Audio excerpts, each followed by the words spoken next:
കേരളം ഒരു തെരഞ്ഞെടുപ്പ് ചൂടിൻ്റെ മധ്യത്തിലെത്തി നിൽക്കെ CPM general secretary Shri MA baby ഇന്ന് നമ്മുടെ അതിഥിയായി എത്തുകയാണ്. 24-ൻ്റെ സ്റ്റുഡിയോയിലിരുന്ന് ശ്രീ MA ബേബി സമകാലീന തെരഞ്ഞെടുപ്പ് സംഭവങ്ങളെക്കുറിച്ച്, കേരളത്തിലെ രാഷ്ട്രീയത്തെക്കുറിച്ച്, ഇപ്പോഴത്തെ തെരഞ്ഞെടുപ്പ് രംഗത്തെ പ്രധാനപ്പെട്ട വിഷയങ്ങളെക്കുറിച്ച് മനസ്സ് തുറന്ന് സംസാരിക്കുമെന്ന് പ്രതീക്ഷിക്കുന്നു. ശ്രീ MA ബേബിക്ക് ഈ അഭിമുഖത്തിലേക്ക് സ്വാഗതം. വളരെ സന്തോഷം, നന്ദി. ഇപ്പോൾ ഒരുപാട് തെരഞ്ഞെടുപ്പ് രംഗത്ത് ഒരുപാട് വിഷയങ്ങൾ ഇങ്ങനെ ചർച്ച ചെയ്തുകൊണ്ടിരിക്കുകയാണ്. അതിലിപ്പോൾ പ്രധാനമായിട്ട് പ്രതിപക്ഷം അല്ലെങ്കിൽ UDF ഉന്നയിച്ചിരിക്കുന്ന ഒരു ആക്ഷേപം CPM-ഉം BJP-യും തമ്മിൽ ഒരു ഡീലുണ്ട്. ഇപ്പോഴത്തെ ചിത്രത്തിൽ ഇപ്പോൾ പാലക്കാടാണ് ഈ സതീശനടക്കമുള്ളവർ ആരോപണം ഉന്നയിച്ചിരിക്കുന്നത്. പാലക്കാട് താരതമ്യേന അറിയപ്പെടാത്ത ഒരു ബിസിനസ്സുകാരനെ അവിടെ സ്ഥാനാർത്ഥിയാക്കിയിരിക്കുന്നു. അതേസമയം ഒരു പൊളിറ്റിക്കൽ ഫൈറ്റ് കൊടുക്കേണ്ട സമയത്ത് ശോഭാ സുരേന്ദ്രൻ BJP-യുടെ സ്ഥാനാർത്ഥിയാണ്. അവർക്ക് വിജയസാധ്യത ഉണ്ടാക്കുന്ന തരത്തിൽ ഒരു ആളെ കൊണ്ടുവന്നിരിക്കുന്നു, ഒരു ബിസിനസ് വ്യവസായിയെ.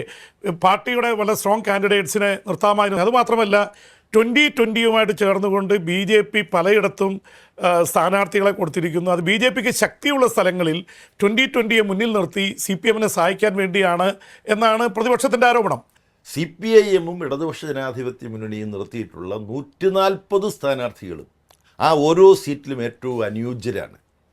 ബിസിനസ് രംഗത്ത് പ്രവർത്തിക്കുന്ന പുരോഗമന മതനിരപേക്ഷ നിലപാടുകൾ സ്വീകരിക്കുന്നവരെ മുമ്പ് ഞങ്ങൾ പല സീറ്റുകളിലും നിർത്തിയിട്ടുണ്ട്. അപ്പോൾ ഇത് തിരിച്ച് രമേശ് പിഷാരടിയെ കുറിച്ച് ചോദിക്കാമല്ലോ. എന്താ ഒരു രാഷ്ട്രീയ രംഗത്തുള്ള ഒരാളെ നിർത്തിയില്ല എന്നുള്ളത് അവിടെ തന്നെ ചോദിക്കാം. അല്ല, തിരിച്ചൊരു ചോദ്യമുള്ളത്, ഇപ്പോൾ ചാലക്കുടി സീറ്റിൽ ഇന്നസെൻറ്റിനെ കൊണ്ടുവന്നതും താങ്കൾ തന്നെ ഇടപെട്ട് നടൻ മുരളിയെ സ്ഥാനാർത്ഥിയാക്കിയതും, അതുപോലെ തന്നെ ഒരുപാട് സിനിമാ താരങ്ങളെയും ഇവരെയൊക്കെ സ്ഥാനാർത്ഥികളാക്കിയത് താങ്കളുടെ പാർട്ടിയാണ്.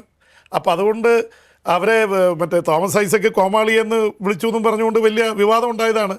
അതേക്കുറിച്ച് കൂടി താങ്കളുടെ ഒരു അഭിപ്രായം അറിഞ്ഞാൽ. അതിനെക്കുറിച്ച് തോമസ് ഐസക് തന്നെ വിശദീകരിച്ചു. താൻ നടത്തിയ പദപ്രയോഗത്തിനകത്ത് അദ്ദേഹത്തിന് വിഷമമുണ്ടെങ്കിൽ പിന്നെ ക്ഷമിക്കണം. പക്ഷേ അദ്ദേഹത്തിൻ്റെ ഈ തോമസ് ഐസക് വിമർശന വിധേയനാക്കിയ പാലക്കാട് പിന്നെ സ്ഥാനാർത്ഥിയുടെ ഒരു അവതരണം ഞാൻ കേട്ടു. എന്താ അദ്ദേഹം പറഞ്ഞത്? താങ്കൾ അന്താരാഷ്ട്രീയ കാര്യങ്ങളെല്ലാം ശ്രദ്ധിക്കുന്ന ആളായതുകൊണ്ട് എന്നെക്കാളും ഇത് പഠിച്ചിട്ടുള്ള ആളാണ് ജെയിംസ് എന്നുള്ളതുകൊണ്ട് ഞാൻ പറയാം. അദ്ദേഹം അവതരിപ്പിച്ചത് എന്താ, ഇവിടെ കുറേ ആളുകൾ അവിടെ ഇറാനെ ആക്രമിച്ചു, അമേരിക്ക ഇത് ചെയ്തു, പാലസ്തീൻ എങ്ങനെയാണ്, ഇസ്രയേൽ എങ്ങനെയാണെന്നൊക്കെ പറയും. ഇതിന് വല്ല പ്രസക്തിയുണ്ടോ? ഇവിടെ അതാണോ പറയേണ്ടത്? ഇപ്പോൾ ഇവിടെ പാചകവാതകത്തിൻ്റെ വില കൂടിക്കൊണ്ടിരിക്കുകയാണ്, പല റെസ്റ്റോറൻറ്റുകളും അടച്ചുപൂട്ടിക്കൊണ്ടിരിക്കുകയാണ്. അപ്പോൾ ശ്രീ രമേശ് പിഷാരടി എങ്ങനെ അവതരിപ്പിച്ചത്? നമ്മുടെ ജീവിതത്തിൽ ഒരു സ്വാധീനവും ചെലുത്താത്ത കാര്യങ്ങളാണ് ഇടതുപക്ഷ ജനാധിപത്യം മുന്നേ പറഞ്ഞു നടക്കുന്നത്. ഞാനതൊന്നുമല്ല, ഞാൻ നിങ്ങളുടെ ഒപ്പം, നിങ്ങളുടെ കാര്യങ്ങൾ മാത്രം. എത്ര ഉപരിപ്ലവമായ രാഷ്ട്രീയമാണ് അദ്ദേഹം പറഞ്ഞത്. അത്തരത്തിലുള്ള ശ്രീ രമേശ് പിഷാരടിയുടെ ചില പ്രതികരണങ്ങൾ കേട്ടിട്ടാണ് തോമസ് ഐസക് രോഷാകുലനായിട്ട് പ്രതികരിച്ചത്. പക്ഷേ താൻ നടത്തിയ പദപ്രയോഗം വേദനിപ്പിച്ചതിൽ അദ്ദേഹം തോമസ് ഐസക് ദുഃഖവും പ്രകടിപ്പിച്ചിട്ടുണ്ട്. കൊല്ലത്ത് താങ്കൾ പാർലമെൻറ്റ് തിരഞ്ഞെടുപ്പിൽ മത്സരിച്ചപ്പോൾ താങ്കൾക്കെതിരെ പ്രേമചന്ദ്രനാണ് സ്ഥാനാർത്ഥിയായിരുന്നത്. അദ്ദേഹത്തെ പരനാറി എന്നാണ് മുഖ്യമന്ത്രി വിശേഷിപ്പിച്ചത്. അത് വലിയ ചർച്ചയാവുകയും ഒരുപക്ഷെ ആ തെരഞ്ഞെടുപ്പിനെ തന്നെ സ്വാധീനിക്കുന്ന തരത്തിൽ മാറുകയും ചെയ്തു. പാർട്ടി തന്നെ വിലയിരുത്തിയത് ആ പ്രയോഗം വേണ്ടായിരുന്നു എന്നുള്ള രീതിയിലാണ്. അപ്പോൾ ഇത്തരം പ്രയോഗങ്ങൾ അത് മുഖ്യമന്ത്രിയായാലും പ്രതിപക്ഷ നേതാവായാലും നടത്തുന്നത് നല്ലൊരു കാര്യമാണോ? രാഷ്ട്രീയം എന്ന് പറയുന്നത് ഒരു കച്ചവടമായി മാറുക, രാഷ്ട്രീയ പ്രവർത്തനത്തിൻ്റെ ഭാഗമായി അസത്യങ്ങൾ പ്രചരിപ്പിക്കുക, സത്യമാണെന്നുള്ള മട്ടിൽ ഇടതുപക്ഷ ജനാധിപത്യങ്ങളുടെ ഭാഗമായി നിന്നിട്ട് പൊടുന്നനവേ ഒരു രാഷ്ട്രീയ കാരണങ്ങളുമില്ലാതെ ഒരു രാഷ്ട്രീയ കച്ചവടത്തിൻ്റെ ഭാഗമായി മുന്നണി മാറുക, അതിനെയാണ് ലോക്സഭാ തെരഞ്ഞെടുപ്പിൻ്റെ സമയത്ത് പിണറായി വിജയൻ തൻ്റേതായ ഭാഷയിൽ വിശേഷിപ്പിച്ചത്. അത് ഓരോരുത്തർക്കും ആ ഒരു പ്രവൃത്തിയെ വിമർശിക്കാൻ ഉപയോഗിക്കാൻ പറ്റിയ ഏറ്റവും തീക്ഷ്ണമായ കുറിക്കുകൊള്ളുന്ന ഒരു പ്രയോഗം എന്നുള്ള തരത്തിലാണ് ഉപയോഗിക്കുന്നത്. അത് ഓരോരുത്തരും അവരവരുടെ വിലയിരുത്തലനുസരിച്ചാണ്. ചിലർക്ക് ഇതൊരു രാഷ്ട്രീയ ആഭാസത്തരമാണെന്ന് പറയാം, ഇതൊരു രാഷ്ട്രീയ അശ്ലീലമാണ്. അപ്പോൾ താങ്കൾ ആ പ്രയോഗത്തെ അനുകൂലിക്കുന്നുണ്ടോ? ഓരോരുത്തരും തങ്ങൾ പറയാൻ ഉദ്ദേശിക്കുന്ന കാര്യം കുറിക്കുകൊള്ളുന്ന വിധത്തിൽ പറയാൻ വേണ്ടി ഓരോ പദപ്രയോഗങ്ങൾ നടത്തുന്നതാണ്. അതിലേത് ശരി ഏത് തെറ്റെന്നല്ല, സമൂഹത്തിന് അംഗീകരിക്കാൻ കഴിയാത്ത ഒരു പ്രയോഗമല്ല ഇതൊന്നും, ഒരു അശ്ലീല ഭാഷണമല്ല. പിണറായി വിജയൻ ഉത്തരവാദിത്വ ബോധത്തോടു കൂടി താൻ കാണുന്ന രാഷ്ട്രീയമായ ശരികേടിനെ, രാഷ്ട്രീയമായ തിന്മയെ കുറിക്കൊള്ളുന്ന വിധത്തിൽ വിമർശിക്കാൻ ഒരു പദം ഉപയോഗിച്ചു. അത് കഠിനമായി പോയി. അതിൻ്റെ വ്യാകരണം, നിഘണ്ടുവിൽ അതിൻ്റെ അർത്ഥം എന്താണ്, ഇതെല്ലാം ചർച്ച അത് ചെയ്യപ്പെടുന്നുണ്ട്. മാധ്യമങ്ങൾ മാത്രമല്ല, അത് പ്രതിപക്ഷവും ഒക്കെ ഉന്നയിക്കുമ്പോഴാണ് ഇത് ചർച്ചയാവുന്നത്. മാധ്യമങ്ങളല്ല ഉയർത്തിക്കൊണ്ടുവരുന്നത്. അങ്ങനെ പറയുമ്പോൾ അതിനെതിരെ പ്രതിപക്ഷം ഉയർത്തിക്കൊണ്ടുവരുന്ന ആരോപണങ്ങളാണ് ഒരുപക്ഷെ ചർച്ചയാവുന്നത്. അത് ജനങ്ങളിൽ സ്വാധീനം. ഇപ്പോൾ പരനാറി പ്രയോഗം എന്തായാലും കൊല്ലത്തെ ഇലക്ഷനിൽ സ്വാധീനിച്ചു എന്നുള്ളത് പാർട്ടി തന്നെ വിലയിരുത്തിയതാണ്. അവിടെയാണ് ഞാൻ പറയുന്നത്, ഇത്തരത്തിലുള്ള ഓഡിറ്റ് പിണറായി വിജയൻ നടത്തുന്ന ചില പദപ്രയോഗങ്ങളെക്കുറിച്ച് മാത്രമേ ഉള്ളൂ. നേരത്തെ ഞാൻ പറഞ്ഞു, ശ്രീ കെ സുധാകരനും ശ്രീ വി ഡി സതീശനും തമ്മിൽ താൻ സംബോധന ചെയ്തതും ഞങ്ങളിങ്ങനെയാണ് പരസ്പരം സംബോധന ചെയ്യുന്നതെന്ന് പ്രതിപക്ഷ നേതാവ് തന്നെ ന്യായീകരിക്കുകയും ചെയ്തതിനെക്കുറിച്ച് യാതൊരു ഓഡിറ്റും ഇല്ല, യാതൊരു സംസാരവും ഇല്ല, യാതൊരു സായാഹ്ന ചർച്ചയുമില്ല. താങ്കൾ പറഞ്ഞിട്ടുണ്ട് പാർട്ടിയിൽ ഒരു തരം ആശയ വ്യതിയാനം വന്നുകൊണ്ടിരിക്കുന്നു. ആൾക്കാർ പാർലമെൻ്ററി വ്യാമോഹം പാർട്ടിക്കുള്ളിൽ കൂടി വരികയാണ്. ഇത് വളരെ സീരിയസ് ആയിട്ടുള്ള സിറ്റുവേഷൻ അല്ലേ ഇത്? ഒന്ന്, ജെയിംസിൻ്റെ നിരീക്ഷണം, എം വി രാഘവൻ ഉണ്ടാക്കിയ ചില പ്രശ്നങ്ങളുണ്ട്, ഗൗരിയമ്മയുമായി ബന്ധപ്പെട്ട ചില പ്രശ്നങ്ങളുണ്ട്. അതുമായി താരതമ്യപ്പെടുത്തുമ്പോൾ അതിനേക്കാളും വലിയൊരു പ്രശ്നമാണ് ഇപ്പോൾ കുറേ പേര് കൊല്ലത്തും കണ്ണൂരും ഒക്കെ ആയിട്ട് സൃഷ്ടിച്ചിരിക്കുന്നത് എന്നൊരു നിരീക്ഷണം പാലക്കാടും എന്ന് പറഞ്ഞു. ഞാനതിനെ പൂർണ്ണമായും അതിനോട് വിയോജിക്കുകയാണ്. അപ്പോൾ ഗൗരിയമ്മയുടെ പേരുള്ള നടപടിയുമായിട്ട് ബന്ധപ്പെട്ട് വന്നപ്പോഴത്തേക്ക് വലിയ സങ്കടത്തോടും ദേഷ്യത്തോടും കൂടി എന്തൊക്കെയായി സംഭവിക്കുന്നതെന്ന് പറഞ്ഞിട്ട് ബെറ്റി ഞാനുമായിട്ട് തർക്കത്തിൽ ഏർപ്പെട്ടു. അതിനുള്ള സ്വാതന്ത്ര്യം ഉപയോഗിച്ചുകൊണ്ട്. അപ്പോൾ ഞാൻ കാര്യങ്ങൾ വിശദീകരിച്ചു. എനിക്ക് വ്യക്തിപരമായ വിഷമം ഉണ്ടായിരുന്നു. പക്ഷേ ഇങ്ങനെ വ്യക്തിപരമായ വിഷമം ഉണ്ടാകുമ്പോഴും പാർട്ടിയാണ് ഞങ്ങൾക്ക് വലുത്. അതാണ് കമ്മ്യൂണിസ്റ്റ് പാർട്ടിയുടെ സങ്കല്പം. ആ പ്രതിഭാസങ്ങളും പ്രശ്നങ്ങളുമായിട്ട് താരതമ്യപ്പെടുത്തുമ്പോൾ ഇപ്പോൾ ഉണ്ടായിട്ടുള്ളത് ഒരു പ്രശ്നമേ അല്ല. ഗൗരിയമ്മ പറയാൻ പറ്റുമോ? അതാണ് ഞാൻ വിശദീകരിക്കുന്നത്. അപ്പോൾ ഗൗരിയമ്മ പ്രതിഭാസം, എം വി രാഘവൻ പ്രതിഭാസമൊക്കെ ഇതിനെ അപേക്ഷിച്ച് എത്രയോ വലിയ പ്രശ്നമായിരുന്നു. അതിനെ അഭിമുഖീകരിക്കാൻ കഴിഞ്ഞ പാർട്ടിക്ക് ഇപ്പോഴത്തെ സംഭവവാസം നേരിടാൻ യാതൊരു പ്രയാസവുമില്ല. ഇവരെ സംബന്ധിച്ചിടത്തോളം ഇവർക്ക് വീണ്ടും പാർലമെൻ്ററി രംഗത്ത് വരണം. പാർലമെൻ്ററി രംഗവുമായി ബന്ധപ്പെട്ടാണ് എം വി രാഘവൻ പ്രശ്നം ഉണ്ടാകുന്നത്. രാഷ്ട്രീയമായ വിഷയമാണ്. അല്ല, അത് മുകളിലത്തെ തട്ടിലാണ് ആ അഭിപ്രായ ഭിന്നത വന്നത്. ഇത് താഴെ തട്ടിൽ വരുന്നത് പാർട്ടിയുടെ കാഡർ ബേസിൻ്റെ ഇടയിൽ നിന്ന് പ്രമുഖ നേതാക്കൾക്കെതിരെയാണ്. ഫോർ എക്സാമ്പിൾ, മറ്റേ പയ്യന്നൂരിലും തളിപ്പറമ്പിലൊക്കെ ഇപ്പോൾ പാർട്ടി സംസ്ഥാന സെക്രട്ടറിയുടെ ഭാര്യയാണ് അവിടെ സ്ഥാനാർത്ഥി. അപ്പോൾ അവർക്കെതിരെയാണ് ടി കെ ഗോവിന്ദൻ. അവർ ജില്ലാ സെക്രട്ടേറിയറ്റ് അംഗമാണ്, കുറഞ്ഞ ആളല്ല. കുഞ്ഞികൃഷ്ണൻ സ്ഥാനാർത്ഥിയാവുന്നു. കുഞ്ഞികൃഷ്ണൻ വലിയ അഴിമതി ആരോപണം ഉന്നയിച്ചുകൊണ്ടാണ് രംഗത്ത് വന്നത്. അപ്പോൾ അത് പ്രത്യേകിച്ച് പാർട്ടിയുടെ കോട്ടയിൽ, കണ്ണൂർ കോട്ടയിൽ ഇങ്ങനെ ഒരു ഇതുണ്ടാക്കിയത് ഇപ്പോൾ എം വി രാഘവന് ശേഷം അങ്ങനെ ഒരു ഇത് ഞാൻ എൻ്റെ ശ്രദ്ധയിൽപ്പെട്ടിട്ടില്ല. ഇത്രയും വലിയൊരു അല്ല. ഇതിൽ രണ്ട് ഇതുമായി ബന്ധപ്പെട്ട് പറയുമ്പോൾ, ഒന്ന്, ഞാൻ പറഞ്ഞതിൻ്റെ തുടർച്ചയായിട്ട് എനിക്ക് പറയാനുള്ളത്, എം വി രാഘവൻ പ്രശ്നവും ഗൗരിയമ്മ പ്രശ്നവും കൈകാര്യം ചെയ്ത് ആ പ്രശ്നങ്ങൾക്ക് പരിഹാരം കണ്ടെത്തി അവസാന കാലത്ത് എം വി രാഘവനും ഗൗരിയമ്മയും പാർട്ടിയുമായി ബന്ധപ്പെട്ട് നിൽക്കാൻ തയ്യാറായി വരികയും ചെയ്തു. അത്രയും വന്നോ? ഉറപ്പായിട്ട് വന്നു. ഞങ്ങൾ തമ്മിൽ തന്നെ സംസാരിച്ചിട്ടുണ്ടല്ലോ. ഇപ്പോൾ ഉണ്ടായിരിക്കുന്ന പ്രശ്നം പാർട്ടിക്ക് അനായാസം കൈകാര്യം ചെയ്യാൻ കഴിയുന്നതാണ്.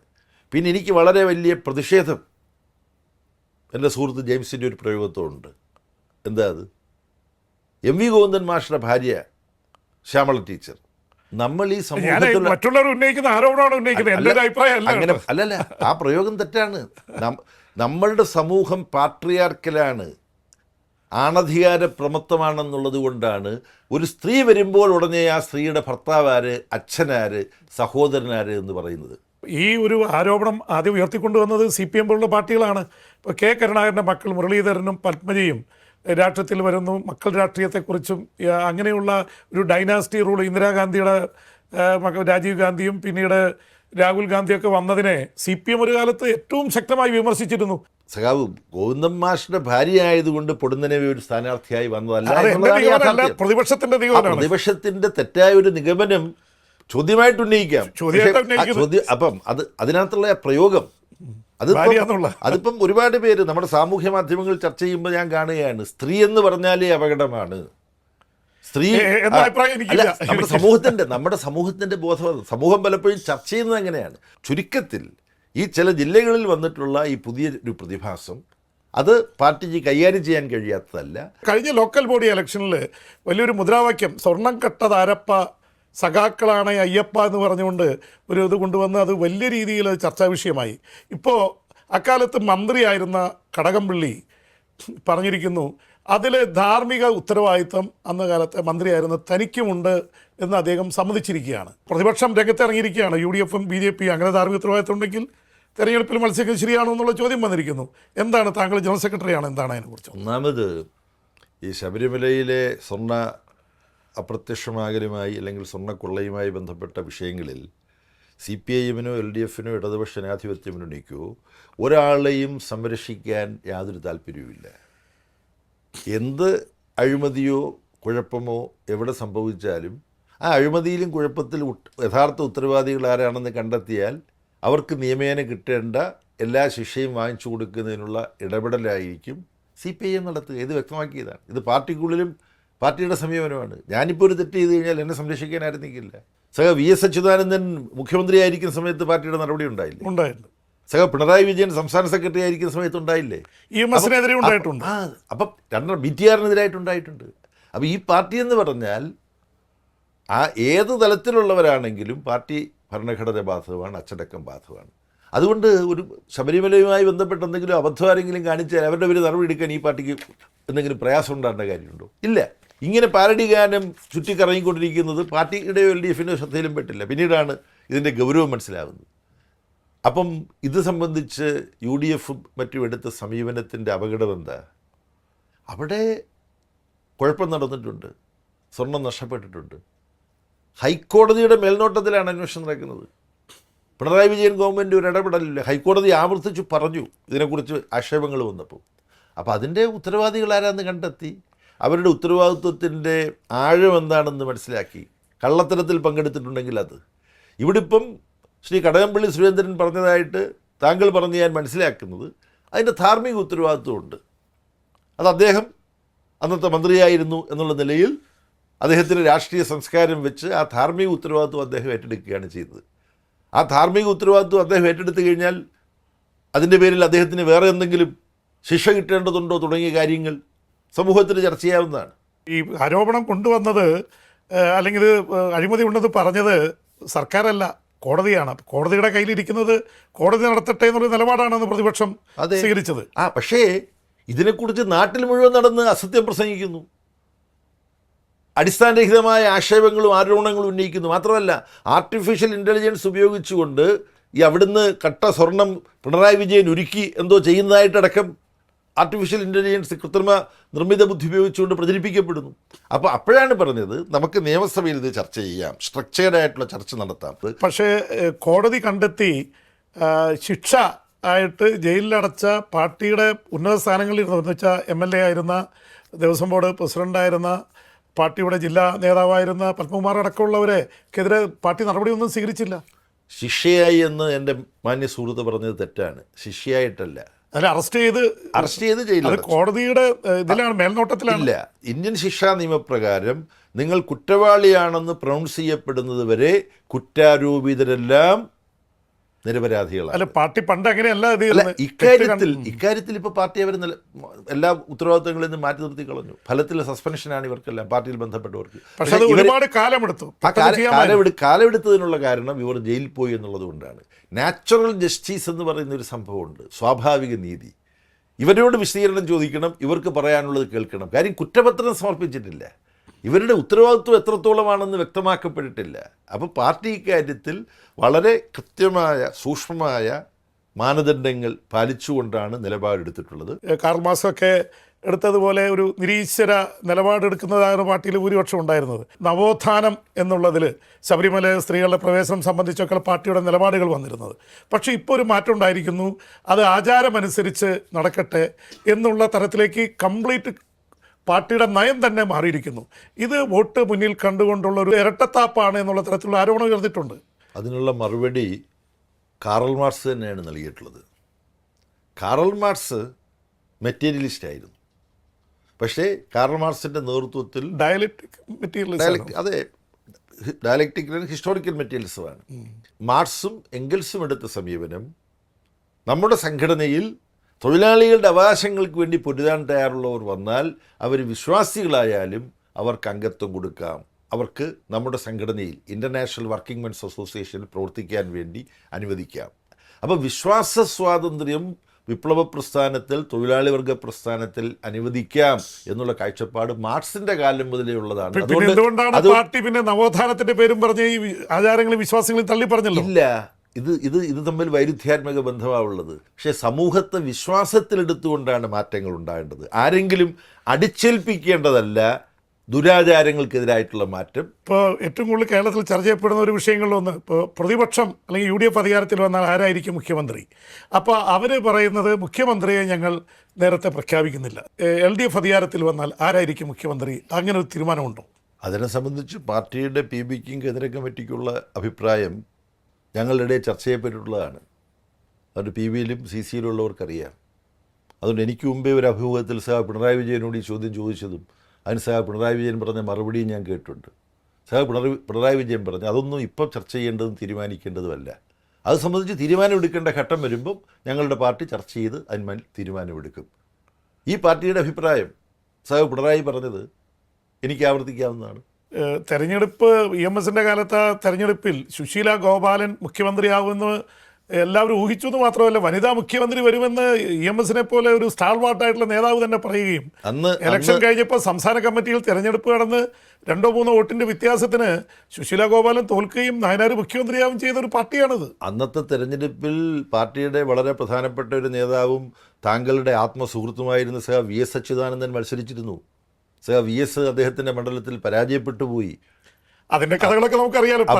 പാലക്കാട് സമ്മേളനത്തിൽ നടന്നതൊക്കെ. അപ്പോ VS ആ തെരഞ്ഞെടുപ്പിൽ ജയിച്ചിരുന്നെങ്കിൽ പിന്നെ സുശീലയും പാർട്ടി സെക്രട്ടറിയായ നായനാരും മാത്രമല്ല തെരഞ്ഞെടുപ്പിൽ മത്സരിച്ച് ജയിച്ച VSും മുഖ്യമന്ത്രി സ്ഥാനത്തേക്ക് പരിഗണിക്കപ്പെടേണ്ടവരാണ്. അപ്പോൾ ആ ചരിത്രത്തിലേക്കൊക്കെ നമ്മൾ വീണ്ടും പോയിട്ട് കാര്യമില്ല.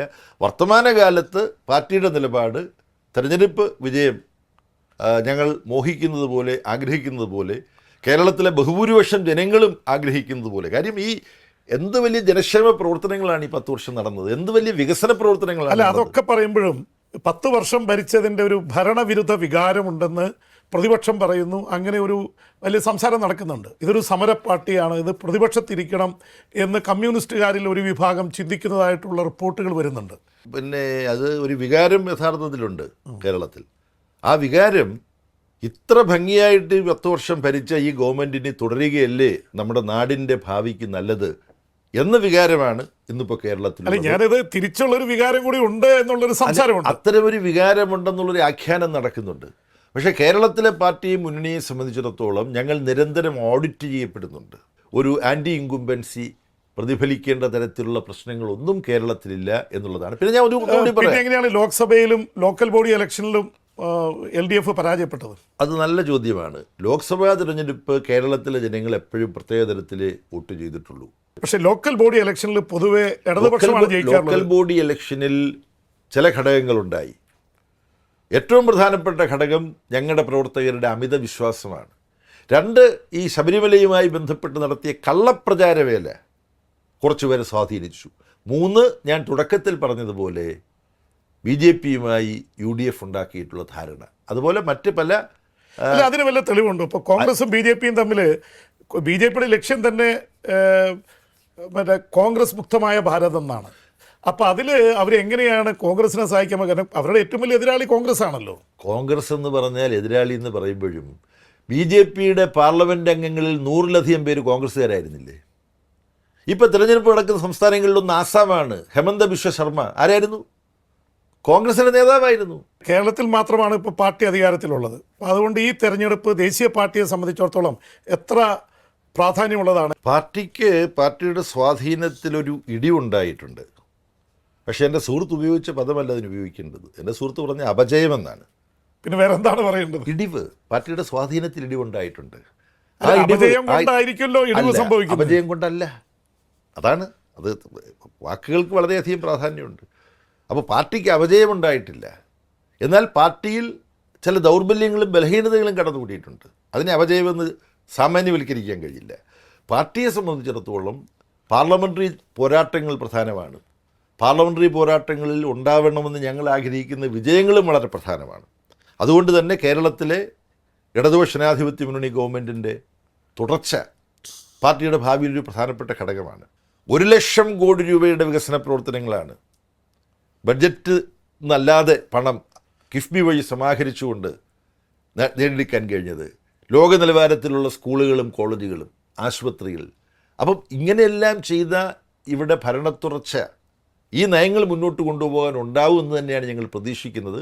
പക്ഷേ കമ്മ്യൂണിസ്റ്റ് പാർട്ടി ഈ ഭരണം മാത്രമല്ല, ജനങ്ങളുടെ പ്രശ്നങ്ങൾ ഏറ്റെടുത്തുകൊണ്ടുള്ള സമരങ്ങൾ, ഇടപെടലുകൾ പ്രധാനമാണ്. പക്ഷേ മഹാരാഷ്ട്രയിൽ പറഞ്ഞു പോയില്ലേ, അതാണ് ഞാൻ ഇതൊരു സമര പാർട്ടിയായിരുന്നു. അതാണ് ഞാൻ ഏത് രംഗത്താണ് പാർട്ടി ഒരു സമരരംഗത്ത്? അതാണ് ഞാൻ പറയുന്നത്. നിങ്ങൾ മുഖ്യധാരാ മാധ്യമങ്ങൾ പലപ്പോഴും കണ്ണ് തിരിച്ചു പിടിക്കുകയാണ്. പാർട്ടി കോൺഗ്രസ് കഴിഞ്ഞതിന് ശേഷം മഹാരാഷ്ട്രയിൽ 50,000 കേരളത്തിന്റെ കാര്യമാണ് ഇലക്ഷൻ കേരളത്തിൽ ജനങ്ങളുടെ പ്രശ്നങ്ങൾ ഏറ്റെടുത്തുകൊണ്ടുള്ള സമരങ്ങളും ആ പ്രശ്നങ്ങളെ ഏറ്റെടുക്കാനും അംഗീകരിക്കാനും തയ്യാറുള്ള ഗവൺമെൻറ്റും ഉണ്ടല്ലോ. എസ്.എഫിന്റെയും ഡിവൈഎഫ്ഐയുടെയും നേതാവായിട്ട് കയറി വന്ന ആളാണ്. അന്ന് കാലത്ത് എസ്.എഫും ഡിവൈഎഫ്ഐയും ഒക്കെ നടത്തിയ സമരങ്ങൾ വെച്ച് നോക്കുമ്പോൾ ഇന്ന് അവരൊന്നും സമരരംഗത്തില്ല. പോരാട്ട വീര്യം ഇന്ന് ഒരുപക്ഷെ പ്രതിപക്ഷം ഏറ്റെടുത്തിരിക്കുന്നു എന്ന് സംശയിക്കുന്നവരുണ്ട്. അല്ല, ആ പോരാട്ട വീര്യം ഡിവൈഎഫ്ഐയിലും എസ്.എഫ്.ഐയിലും പാർട്ടിയിലും കർഷക തൊഴിലാളി പ്രസ്ഥാനത്തിലും CATUവിലും എല്ലാം ഉണ്ട്. യു പ്രതിഭ MLA അവർക്കെതിരെ ഉയർന്നു വന്ന ആ പരാമർശങ്ങൾ കേരള ഈ തെരഞ്ഞെടുപ്പിൽ എന്ത് തരത്തിലാണ് നിങ്ങൾ കാണുന്നത്? UDF പ്രതിനിധാനം ചെയ്യുന്ന സംസ്കാരം യഥാർത്ഥത്തിൽ നേരത്തെ നമ്മൾ പറഞ്ഞല്ലോ, UDFിൻ്റെ നായക പാർട്ടിയായ കോൺഗ്രസിൻ്റെ കേരളത്തിലെ ഏറ്റവും വലിയ നേതാക്കന്മാർ പരസ്പരം സംബോധന ചെയ്യാറുള്ളത് എന്താണെന്ന് നമ്മുടെ സമൂഹത്തിൽ ചർച്ച ചെയ്യപ്പെട്ടതല്ലേ. അപ്പം അത്തരമുള്ള ഭാഷാപ്രയോഗ സംസ്കാരത്തിൻ്റെ ഭാഗമായിട്ടാണ് പക്ഷെ അവർക്കെതിരെ നടപടിയെടുത്തു. യു പ്രതിഭയ്ക്കെതിരായിട്ട് പറഞ്ഞ ആളെ അവർ പുറത്താക്കി. അല്ല, അത് നല്ലത്, അത് വളരെ നല്ലത്. പക്ഷേ ഈ സംസ്കാരമാണ് അവിടെ നിലനിൽക്കുന്നത് എന്നുള്ളതാണ്. അതിൻ്റെ ഒരുപാട് ഉദാഹരണങ്ങൾ ഞാൻ പറയുന്നില്ല. കേരളീയ സമൂഹം ഒന്നടങ്കം ഇത്തരത്തിലുള്ള സ്ത്രീവിരുദ്ധമായ പരാമർശങ്ങൾ, ആ സ്ത്രീവിരുദ്ധമായ പരാമർശങ്ങൾ പരസ്യമായി പലരും നടത്താതിരിക്കുമ്പോൾ തന്നെ ഇത്തരമുള്ള മനോഭാവം പലരുടെയും മനസ്സിൽ കിടക്കുന്നുണ്ട്. സ്ത്രീകളെക്കുറിച്ച് എന്തും പറയാം. അതിനെക്കുറിച്ച് മുഖ്യമന്ത്രി പറഞ്ഞപ്പോൾ പ്രതിപക്ഷ നേതാവ് പറഞ്ഞത്, മുഖ്യമന്ത്രി കണ്ണാടി സ്വയം നോക്കിയാൽ മതി, സ്ത്രീകൾക്കെതിരെയുള്ള അതിക്രമത്തിൽ CPMൻ്റെ നേതാക്കൾ ഉൾപ്പെട്ട കേസിലെടുത്ത നിലപാടുകൾ, PT കുഞ്ഞുമോഹൻ അടക്കമുള്ള കേസുകളിലെടുത്ത നിലപാടുകൾ എന്താണെന്ന് പരിശോധിച്ചാൽ മതി എന്നുള്ള പറഞ്ഞൊരു തിരിച്ചൊരു മറുപടി ഉണ്ടായിരുന്നു. ഒരുപക്ഷെ പഴയ പോലെ ഈ CPM ഇങ്ങനെയുള്ള സംഭവങ്ങൾ വേണ്ടത്ര പ്രതികരിക്കുന്നില്ല എന്നുള്ളൊരു ആക്ഷേപം പൊതുമണ്ഡലത്തിലും പ്രതിപക്ഷത്തിൻ്റെ ഇടയിലും നിലനിൽക്കുന്നുണ്ട്. PT കുഞ്ഞുമോഹൻ്റെ വിഷയത്തിൽ കേസ് ചാർജ് ചെയ്തു, അദ്ദേഹത്തെ അറസ്റ്റ് ചെയ്തു, അദ്ദേഹത്തിന് ജാമ്യം കിട്ടി, അദ്ദേഹം പോയി. അദ്ദേഹത്തെ സംരക്ഷിക്കുന്നതിനുള്ള യാതൊരു തിരിച്ചവർ പറയുന്നത് രാഹുൽ മാങ്കൂട്ടത്തിനെതിരെ ആരോപണം ഉണ്ടായപ്പോൾ പാർട്ടിയിൽ നിന്ന് പുറത്താക്കി മാറ്റി നിർത്തിയെന്നാണ് പ്രതിപക്ഷ നേതാവ് ആവശ്യപ്പെടുന്നത്. അദ്ദേഹം പാർട്ടിയിൽ നിന്ന് പുറത്താക്കപ്പെട്ടെങ്കിലും UDFിൻ്റെ പ്രധാനപ്പെട്ട പ്രചാരകനായി ഒരു സ്ഥാനാർത്ഥിയെ ആലിംഗനം ചെയ്തിട്ട് സ്ഥാനാർത്ഥിക്ക് വേണ്ടി വോട്ടഭ്യർത്ഥിച്ച ദൃശ്യം നിങ്ങളെല്ലാം കണ്ടിട്ടുണ്ടാവും. അപ്പോൾ അതെല്ലാം ഒരു നാടകം മാത്രമായിട്ട് ഞാൻ കാണുന്നുള്ളൂ. താങ്കൾ CPMൻ്റെ ജനറൽ സെക്രട്ടറി ആയിരിക്കുമ്പോൾ തന്നെ ഒരുപക്ഷെ ഇന്ത്യയിൽ നിന്ന് ആഗോള തലത്തിൽ കമ്മ്യൂണിസ്റ്റ് പ്രസ്ഥാനങ്ങളുമായിട്ട് ഏറ്റവും കൂടുതൽ ബന്ധപ്പെട്ട് നിൽക്കുന്ന ഒരാളാണ്. ഒരുപക്ഷെ താങ്കളുടെ പ്രിയപ്പെട്ട രാജ്യം ഏതാണെന്ന് ചോദിച്ചാൽ ഞാൻ പറയും ക്യൂബയാണെന്ന് പറയും. ഫിഡൽ കാസ്ട്രോ പോലുള്ള ലോക നേതാക്കളുമായിട്ട് വളരെ അടുപ്പമുണ്ടായിരുന്ന ആളാണ് താങ്കൾ. ഇപ്പോൾ ക്യൂബയെ കയറി ആക്രമിക്കുന്ന അമേരിക്കൻ പ്രസിഡന്റ് ഡൊണാൾഡ് ട്രംപ് പറഞ്ഞിരിക്കുക, കമ്മ്യൂണിസ്റ്റ് പ്രസ്ഥാനങ്ങൾ ലോകമെമ്പാടും ഇപ്പോൾ ചൈന പോലും വേണ്ടത്ര അതിനെക്കുറിച്ച് പ്രതികരിച്ചതായി കണ്ടില്ല. താങ്കളുടെ ചോദ്യം ഉന്നയിക്കുന്നത് വളരെ ഗൗരവമുള്ള ഒരു വിഷയമാണ്. യഥാർത്ഥത്തിൽ വെനസ്വേലയ്ക്കെതിരായിട്ടുള്ള ട്രംപിൻ്റെ നീക്കം ക്യൂബയുടെ ഇന്ധന അതെ വളരെ ഗുരുതരമായ അവസ്ഥയാണ് ക്യൂബയിലുള്ളത്. അപ്പോൾ ഈ വിഷയം കമ്മ്യൂണിസ്റ്റ് പാർട്ടികൾ ചർച്ച ചെയ്യുന്നുണ്ട്. യഥാർത്ഥത്തിൽ കമ്മ്യൂണിസ്റ്റ് പാർട്ടികളുടെ ഒരു യോഗം ഏപ്രിൽ അവസാനമോ മെയ് മാസമോ ഇസ്താൻബൂളിൽ കൂടാൻ പോവുകയാണ് ഈ വിഷയം ഉൾപ്പെടെയുള്ള കാര്യങ്ങൾ ചർച്ച ചെയ്യാൻ. CPIMൻ്റെ പ്രതിനിധിയും അവിടെ പോകുന്നതാണ്. ചൈന ഈ സാഹചര്യം നേരിടാൻ ചൈനയും റഷ്യയിൽ മുതലാളിത്ത വ്യവസ്ഥയാണുള്ളത്. പക്ഷേ ക്യൂബയുമായി റഷ്യയ്ക്ക് പല മേഖലയിലും സഹകരണമുണ്ട്. അപ്പം ട്രംപ് ഇങ്ങനെ ചിരിച്ചുല്ലസിക്കുകയാണ്. ക്യൂബ താമസിയാതെ എൻ്റെ കയ്യിലേക്ക് വരും, ഞാൻ ക്യൂബയുടെ പ്രസിഡൻ്റ് വേണമെങ്കിൽ ക്യൂബ എനിക്ക് ഏറ്റെടുക്കാം, Cuba is falling to me. എന്നിട്ട് മാർക്കോ റൂബിയോ എന്ന് പറയുന്ന സെക്രട്ടറി ഫോർ സ്റ്റേറ്റ്, അദ്ദേഹം ക്യൂബൻ വംശബന്ധമുള്ള ആളാണ് എന്നാണ് അവകാശപ്പെടുന്നത്. അപ്പം may be I would send Rubio as the president of Cuba. ഇത്തരത്തിൽ ലോകം വ്യത്യസ്ത സ്വതന്ത്ര പരമാധികാര രാഷ്ട്രങ്ങൾ ചേർന്നതാണെന്ന് അംഗീകരിക്കാത്തൊരു സമീപനം അമേരിക്കൻ പ്രസിഡന്റിൻ്റെ ഭാഗത്തു നിന്നുണ്ടാകുന്നുണ്ട്. അവർ ക്യൂബയെയും ലക്ഷ്യം വെക്കുന്നുണ്ട്. വളരെ അസ്വസ്ഥജനകമായൊരു സാഹചര്യമാണ്. എന്ന് മാത്രമല്ല, ഇപ്പോൾ പശ്ചിമേഷ്യയിൽ ഇറാനിൽ ഇപ്പോൾ ഫലത്തിൽ യുദ്ധം നടന്നുകൊണ്ടിരിക്കുകയാണ്. ഇന്ന് ട്രംപ് പറഞ്ഞിരിക്കുന്നത് നരേന്ദ്രമോദിയെ പ്രശംസിച്ചുകൊണ്ടാണ്. മോദിയും ഞാനും നല്ല നേതാക്കളാണ് എന്നുള്ള തരത്തിലാണ്. അപ്പോൾ ഒരു ഭാഗത്ത് ഇറാനെയും മറുഭാഗത്ത് ഇസ്രായേലിനെയും ഒരുമിച്ച് നിർത്തുന്ന ഒരു പഴയ ചേരിചേരാ നയത്തെ അനുകൂലിക്കുന്നതാണ് ഇന്ത്യയുടെ നയം എന്നുള്ള രീതിയിൽ ജയശങ്കറിനെ പോലെ വിദേശകാര്യമന്ത്രിമാർ പറയുന്നുണ്ട്. താങ്കൾ എന്താണ് ഇതിനെ കാണുന്നത്? ഇക്കാര്യത്തിൽ ഈ ജയശങ്കറിനെ പോലുള്ളവർ പല വാദങ്ങളും ഉയർത്തുന്നുണ്ട്. അമേരിക്ക പറയുകയാണ് റഷ്യയിൽ നിന്ന് എണ്ണ വാങ്ങാൻ പാടില്ല. അങ്ങനെ പറഞ്ഞിരുന്ന അതനുസരിച്ച് വാങ്ങാതിരിക്കുന്നു ഇന്ത്യ. അപ്പോൾ പറയുകയാണ് ഒരു മാസക്കാലത്തേക്ക് നിങ്ങൾക്ക് എണ്ണ വാങ്ങാം. അപ്പോൾ അത്തരത്തിൽ അപഹാസ്യമായൊരവസ്ഥയിലേക്ക് പോയപ്പോൾ അതിനെല്ലാം കീഴ്വഴങ്ങി നിന്നു നരേന്ദ്രമോദി എന്നുള്ളതാണ് യാഥാർത്ഥ്യം. ഇന്ത്യയുടെ സുപരീക്ഷിതമായ മൂന്നാം ലോക രാജ്യങ്ങളുടെ ഐക്യദാർഢ്യം എന്നുള്ള സമീപനം, ഇറാനൊരു മൂന്നാം ലോക രാഷ്ട്രമാണ്, ഐക്യദാർഢ്യം എന്നുള്ള നിലപാട് ഉപേക്ഷിച്ചു. ആ രാജ്യത്തെ ഒരു കാരണവും കൂടാതെ ആക്രമിക്കുകയാണ്. ഇറാൻ ഇസ്രായേലിനെ ആക്രമിച്ചില്ല, ഇറാൻ അമേരിക്കയെ ആക്രമിച്ചില്ല. UN ചർച്ച ചെയ്തിട്ട് ഇറാനെതിരായിട്ട് എന്തെങ്കിലും നടപടിയെടുക്കാം എന്നൊരു പ്രമേയം പാസ്സാക്കിയിട്ടില്ല. ലോക്സഭാ തെരഞ്ഞെടുപ്പിലും ലോക്കൽ തെരഞ്ഞെടുപ്പിലും ന്യൂനപക്ഷങ്ങളുടെ ഒരു കൺസോളിഡേഷൻ UDF അനുകൂലമായിട്ടുണ്ടായിട്ടുണ്ടെന്നൊരു ഇതുണ്ട്. പക്ഷേ ഈ തെരഞ്ഞെടുപ്പിൽ ഒരു മൃദു ഹിന്ദുത്വ നിലപാട് CPM സ്വീകരിക്കുന്നു. SNDPയുടെ വെള്ളാപ്പള്ളി നടേശൻ, NSS ഇവരോടൊക്കെ ഒരു മൃദു സമീപനവും ഈ ന്യൂനപക്ഷങ്ങൾക്ക് അത്ര കൂടെ കൂട്ടാത്ത അല്ലെങ്കിൽ അവരെ ഒരുമിച്ച് കൊണ്ടുപോകുന്ന പഴയ ഇതിൽ നിന്ന് വ്യത്യസ്തമായിട്ടൊരു ഷിഫ്റ്റ് CPMൻ്റെ നിലപാടിൽ ഉണ്ടായിരിക്കുന്നു എന്നുള്ളതുണ്ട്. അടവ് നയം ഇക്കാര്യത്തിൽ പാർട്ടി സ്വീകരിക്കുന്നുണ്ടോ? പാർട്ടിയെ സംബന്ധിച്ചിടത്തോളം മതവിശ്വാസത്തോടും ആചാരങ്ങളോടുമൊക്കെ വ്യക്തമായ ഒരു സമീപനമുണ്ട്. പാർട്ടി ഏത് തരത്തിലുള്ള വിശ്വാസത്തെയും ആ വിശ്വസിക്കാനുള്ള സ്വാതന്ത്ര്യത്തെയും അവകാശത്തെയും ആദരിക്കുകയാണ്. ഏതെങ്കിലും ജാതീയ വർഗീയ ശക്തികളുമായി സമരസപ്പെടുക, അവരോട് ഒത്തുതീർപ്പിലേക്ക് എത്തുക എന്നുള്ളത് CPIMന് ഒരു കാലത്തും പിന്തുടരാവുന്ന സമീപനമേ അല്ല. ഓരോ സമയത്തും ഉയർന്നു വരുന്ന ഭീഷണികളുടെയും അതിൻ്റെ ഗൗരവത്തെയും ചൂണ്ടിക്കാണിച്ചുകൊണ്ട് അത്തരം വർഗീയ ജാതീയ കൂട്ടായ്മകൾക്കെതിരായ നിലപാടെടുക്കും. പിണറായി വിജയനും CPIM നേതൃത്വവും LDFും എന്തു ചെയ്താലും അതിനെ മുൻനിർത്തി ഒരു വികൃതവൽക്കരിച്ച് ആഖ്യാനം നടത്താനുള്ള ബോധപൂർവമായ ഒരു ശ്രമമുണ്ട്. അത് പിണറായി വിജയനോട് മാത്രമല്ലോ, ഇപ്പോൾ K കരുണാകരനെതിരെ, ഉമ്മൻചാണ്ടിക്കെതിരെ ഒക്കെ ഉണ്ട്. ആരാണ് ഭരണത്തിലിരിക്കുന്നത്? മാധ്യമ പ്രവർത്തനം തന്നെ ആൻറ്റി എസ്റ്റാബ്ലിഷ്മെൻ്റാണ്. എസ്റ്റാബ്ലിഷ്മെൻറ്റിനെ താങ്ങുന്നതല്ലല്ലോ മാധ്യമ പ്രവർത്തനം. എന്തായാലും താങ്കൾ ശ്രീ MA ബേബി അല്പം മനസ്സ് തുറന്ന് സംസാരിക്കുകയായിരുന്നു. പക്ഷേ തെരഞ്ഞെടുപ്പിൻ്റെ പശ്ചാത്തലത്തിൽ ഒരു പരിമിതി ഉണ്ടാവും. എന്തായാലും ശ്രീ MA ബേബി പല കാര്യങ്ങളിലും പാർട്ടിയുടെ നയം വ്യക്തമാക്കി. ശ്രീ MA ബേബിക്ക് പ്രത്യേകിച്ച് 24ൻ്റെ പേരിൽ ഹൃദയം നിറഞ്ഞ നന്ദി അർപ്പിക്കുന്നു. നന്ദി, നമസ്കാരം. വളരെ സന്തോഷം 24ൻ്റെ ഈ പരിപാടിയിൽ പങ്കെടുക്കാൻ എനിക്ക് അവസരം തന്നതിൽ. Thank you. Thank U.